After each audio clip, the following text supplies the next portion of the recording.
چند دن پہلے کی بات ہے۔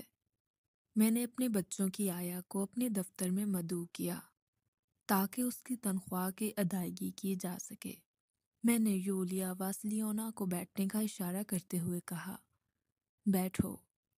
تمہیں تنخواہ دینے سے پہلے تمہارے سامنے کچھ حساب رکھنا چاہتا ہوں۔ تمہیں شاید پیسوں کی ضرورت ہے، لیکن 2 ماہ کی میرے ذمہ واجب الادا تنخواہ تم خود مانگتے ہوئے شرماتی کیوں ہو؟ سنو، تمہیں یاد ہے نا کہ تمہیں ملازمت دینے سے پہلے ہم نے اتفاق کیا تھا کہ میں تمہیں ماہانہ 30 روبل ادا کروں گا۔ یولیا واسلیونا نے منمناتے ہوئے کہا، 40 روبل؟ نہیں، 30۔ یہ دیکھو، میرے پاس معاہدے کی تمام دستاویزات موجود ہیں جن پر تم نے انگوٹھا ثبت کر رکھا ہے۔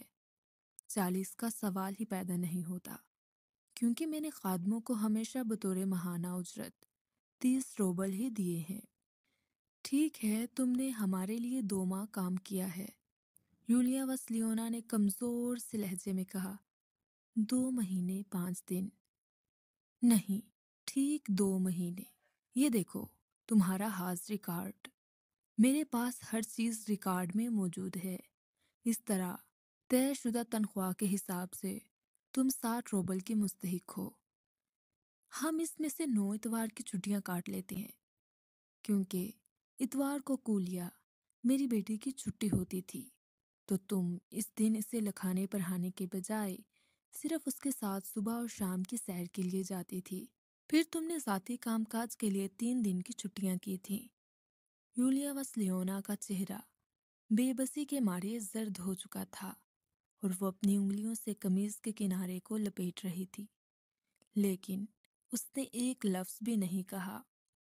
9 اتوار کی چھٹیاں اور تمہاری اپنی 3 چھٹیاں کاٹ لیں تو 12 ایام کے کل 12 روبل بنتے ہیں۔ کولیا 4 دن سے بیمار تھی اور اس دوران اسے کوئی سبق نہیں پڑھایا گیا۔ تم نے صرف وریا کو پڑھایا تھا اور 3 دن تمہارے دانتوں میں درد تھا، اس لیے میری بیوی نے تمہیں اجازت دی کہ دوپہر کے کھانے کے بعد پڑھانے کے بجائے آرام کرو۔ تو 12 جمع 7 19 کو منحا کیا، بقیہ 41 روبل، ٹھیک ہے؟ یولیا واسلیونا کی بائیں آنکھ سرخ ہو گئی اور آنسوؤں سے بھر گئی اور اس کے چہرے کے عضلات سکڑ گئے۔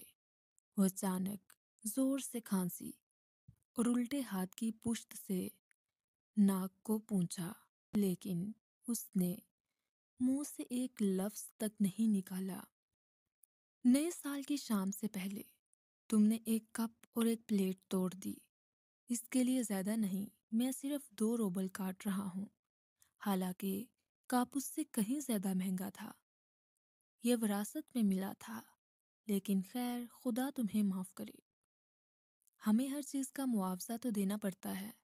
ہاں، اور تمہاری لاپرواہی کی وجہ سے کولیا درخت پر چڑھ گئی اور اس کی جیکٹ پھٹ گئی۔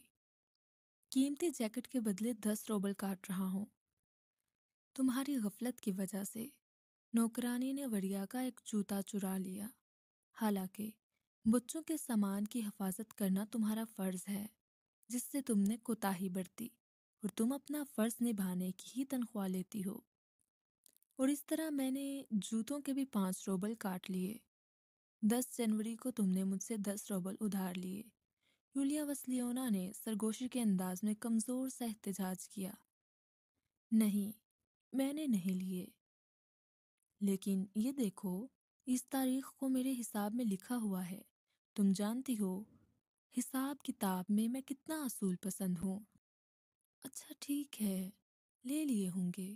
اب 41 میں سے 27 کاٹے تو باقی 14 بچ گئے ہیں۔ اس کی آنکھیں آنسوؤں سے بھری ہوئی تھیں اور اس کی لمبی خوبصورت ناک پر پسینے کے قطروں سے موتیوں کی مالا بن گئی تھی۔ میں غریب لڑکی ہوں، اس نے کانپتی ہوئی آواز میں کہا۔ میں نے فقط ایک بار ادھار لیا، وہ بھی میں نے آپ کی بیوی سے 3 روبل لیے۔ اس کے علاوہ میں نے اور کچھ نہیں لیا۔ کیا واقعی؟ دیکھو، مجھے تو ان 3 روبل کا علم ہی نہیں تھا، نہ ہی حساب کتاب کے گوشواروں میں ان کا ذکر ہے۔